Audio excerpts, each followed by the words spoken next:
Good day, everybody. It's Andrew here, and welcome back to my channel. We've got some big updates today, and this is your December 10th update regarding the next stimulus package and what's going on with negotiations, including how inflation is going to affect what happens in this stimulus package.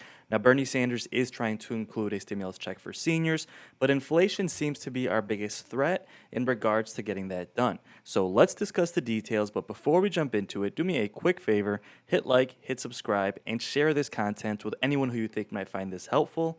This is a community for seniors, and my job is to be a voice for you to make sure that President Biden keeps his promise to increase Social Security benefits, increase SSI, SSDI, and VA benefits as well, on top of hopefully having a stimulus check for seniors as well. So thank you for being a part of our community, and if you really want to support my work, subscribe to my second channel. The link to that is going to be in the comments of this video, and on that channel we're going to have some updates as well, but it's mostly going to be a community where we play bingo. I'm going to be on camera with a live chat so you can chat with me and chat with the community. You can play bingo with me. I'm going to be giving away stimulus checks as well, hopefully once a week, and I'm hoping actually even more than that, depending on how big the channel gets. So please subscribe to that channel. The link is going to be in the comments of this video. All right, so at this point, most of you know that Bernie Sanders is trying to include a stimulus check for seniors in this next stimulus package. He wants it to be at least $1,000. Some have been pushing for as much as $2,000, and President Biden acknowledged it himself, but said it could be as low as $800. Of course, there's always a chance it could be left out completely, especially with the news of inflation being so bad. But again, Bernie Sanders continues to push to have it included. Now, everything right now is about inflation. Prices are going up, and the CPI data just came out showing that inflation went up even more to 6.8%. Now, this article is titled, "Inflation Surged 6.8% in November, even more than expected, the fastest rate since 1982. So, with inflation being so bad and apparently being prolonged, no longer transitory, and experts think it's going to last for about another year, people like Joe Manchin are digging in and saying, hey, if we have so much inflation, we should pump the brakes on approving more stimulus. So a lot of people are thinking that Chuck Schumer's deadline of Christmas is not going to get done because of inflation and Joe Manchin holding out. Now, on the other side, we have people like me that would say, well, hey, if we have inflation being so bad and we have seniors on a fixed income, like these are the things that Bernie Sanders is saying, we have seniors on a fixed income with Social Security benefits that have not been keeping up with inflation for basically the last 20 years. Then we have inflation currently at record highs. It kind of makes sense that actually seniors need the help even more than ever, right?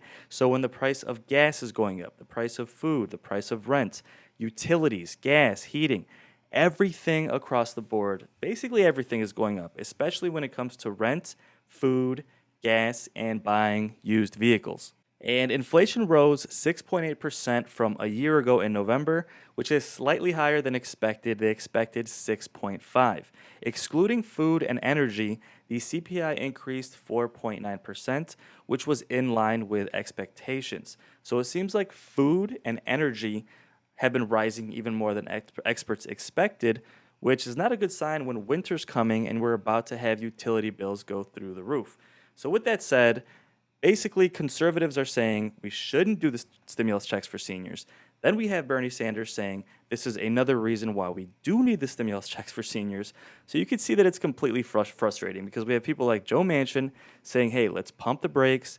Let's see how inflation goes. And reports are actually saying that Joe Manchin has been getting upset this week, saying that he is fed up with President Biden's stimulus plans. And he is quoted as saying, we've done everything we can to help the people. But that's quite frankly not true. Remember, President Biden promised to increase Social Security benefits, and he even said he was going to try and do a stimulus check for seniors. So if we have Social Security benefits which have not been increased in accordance with inflation for basically the last 20 years, how is that doing everything you can do to help seniors? So I really wish I could ask Joe Manchin that question, but let's quickly take a look and see what Joe Manchin said. Manchin may slam the brakes on passing Biden's social and stimulus package law for now.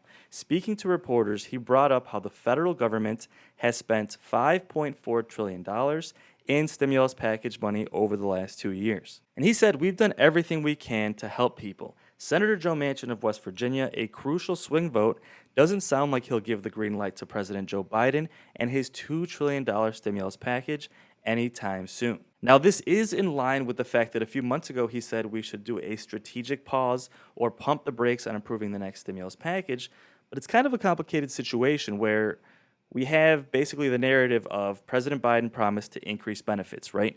This is something that he promised on the campaign trail.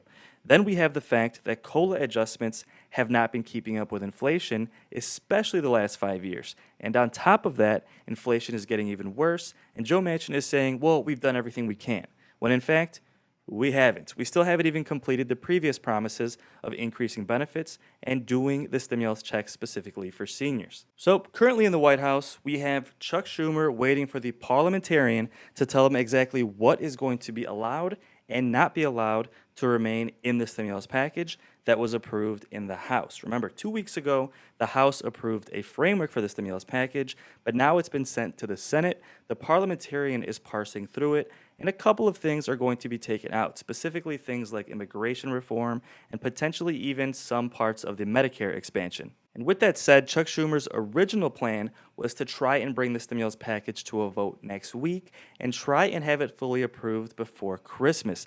Now again, with inflation coming in so high, this CPI data is making Joe Manchin feel even more emboldened to try and stop the stimulus package from happening. Now, we've heard this before. Joe Manchin is constantly getting in the way, and eventually they find a way to get it done, right? They'll put some funding in the bill for things in his state, right? For coal mining in West Virginia, or creating more infrastructure in his state, or creating blue-collar jobs, things to kind of scratch his back, which is a little messed up, but we all know how politics work. So currently, we have Chuck Schumer still pushing for that Christmas deadline and still trying to bring this to a vote next week, but we have Joe Manchin digging in even harder. And we have Bernie Sanders pushing just as before for a Medicare expansion to include vision, hearing, and dental, and that specific stimulus checks for seniors to help them cover medical expenses until Medicare is permanently expanded, and of course, until Social Security benefits are expanded as well. So a lot going on, folks, and we should have a lot of updates in the next couple of days, so don't forget to subscribe, and I will keep you posted as things develop. Now, as far as inflation, this clip does a really good job of explaining exactly what's going on and why this inflation has been so bad and why we expect it to continue for about another 12 months. So if you'd like to stick around and watch this clip, let me know your thoughts in the comments below, and I'll see you on the next video. First of all, big picture, what did you learn from this report? Obviously, these numbers are not good. Yeah, I think the technical term is everything is up. Energy and gas, as you just said, is up a lot, but other things are up as well. And that's really the issue here with inflation. It's rising from what it was. It's persistent and it's widespread. I think those are the three things that we're looking at here. And there may be more to come, I think, which is not necessarily in this report, but two particular areas stand out. One is that I believe it's probably too early for the wage gains that we've seen out there to be priced in to actual consumer pricing. That may be to come. There may be more housing inflation, which has been on the rise to price in to the index here. So it's not just that it is where it is now, which is a 39-year high, but the issue is there may be more to come when it comes to pricing. And obviously, so far, wage gains have not kept pace with inflation, and that means a decline in standards of living. I mean, Jason, there is good news, right? I made a big list here. In the past month, jobless claims are at a 50-year low. The unemployment rate is back where it was before the pandemic. Housing demand sky high. We know stocks are doing great. People are able to save money. But to the average consumer, and I certainly hear this when I'm out there talking to folks, if they're paying more for milk and eggs and gas, does any of that other stuff really matter? Yeah, look. What you just said is really important. A lot is going right in the economy. It is great that we're not sitting here now talking about 10% unemployment. We're not talking about continuing to be in a deep recession. But yes, prices are up. You know, some people blame the media. People don't need to wait for the CPI to know how much they're paying for things. People are actually quite expert at figuring out the CPI on their own. And Steve is exactly right. This isn't just one item. This is every item. Some things this month are high, unusually high. Gasoline prices will come down. but there's some other prices that are probably going to actually go up more in the future. So I don't think this is changing very much anytime soon. I don't think there's a whole lot the White House can do about it. But for the Federal Reserve, a better economy and higher inflation both tell them they need to continue to pivot to get this under control. It seems the message is clear, Steve Leisman. Looking at the latest numbers from you guys as CNBC's new poll, the president's approval rating at 41%, his economic approval only 37%. I'm very curious to hear, I don't know if you have the breakdowns, what the approval rating is with Democrats and independents. Well, when it comes to overall views on the economy, Republicans are much more pessimistic about their current assessment of the economy and their future assessment than Democrats are. But Democrats aren't dancing in the streets either. That's one of the interesting things here. When we polled for Donald Trump, Republicans were always relatively optimistic on the economy, less so for Democrats. But when we look at our CNBC All-America Economic Survey, what we find is that Republicans are very pessimistic. And Democrats are, not as optimistic as Republicans were under Trump. And what we find is that these inflation numbers are really eroding people's views on the economy and, of course, people's views on the president, as well as COVID, by the way. His approval on handling COVID is also underwater for the first time in our polling since we began when President Biden took office. So, Monica, not good news for the White House, not good news for people who are running for office as Democrats next year. And obviously, the White House was anticipating bad news when it released a statement last night that said prices, specifically energy prices, have already come down. They're going to keep coming down in the weeks to come. Look, we know the administration's economic messaging hasn't always been great. But I wonder, is it even possible to message your way out of this? Going back to my first point to Jason, or do you just have to hang on until prices come down? Well, that's exactly what the White House attempted to do yesterday, Chris. They tried to get ahead of this. They did indicate these numbers would be quite sobering and tough. And the way that they're going to try to frame and spin this today, once the formal report now is out, senior officials indicating they're going to say this report is backward looking, that there are things on the horizon that are likely to improve, like gas prices, which we are already seeing them trend down. Things like wheat, things like pork, things like used car prices. Some of those are starting to come down slowly.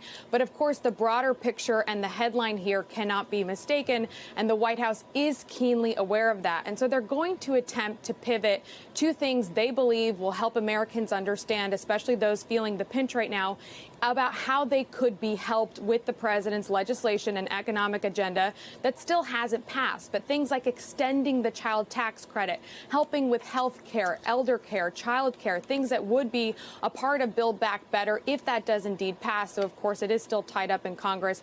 They're going to pivot to try to make that messaging point, Chris. But let's be frank, over the last few months, this is a White House that has said inflation was not transitory. They downplayed it at times. And now, of course, we know from Fed Chair Powell, who testified, indeed, that that's not the case and that this will likely linger into next year, that, of course, this is going to be a problem and a headache for the White House, not just on a messaging front, but when it comes to a policy front as well, because soaring inflation has also been something that critics have used to tell the president that this agenda and what he wants to put into the economy with the multi-trillion-dollar spending may not be appropriate either. So the White House really juggling this on multiple fronts. Yeah, the implications are very broad. So, Jason, if you had a crystal ball, I'd ask you when you think prices are going to start coming down. But unless you do have one, maybe the better question is, what are you watching in the coming months to tell you that some of this inflationary pressure is easing?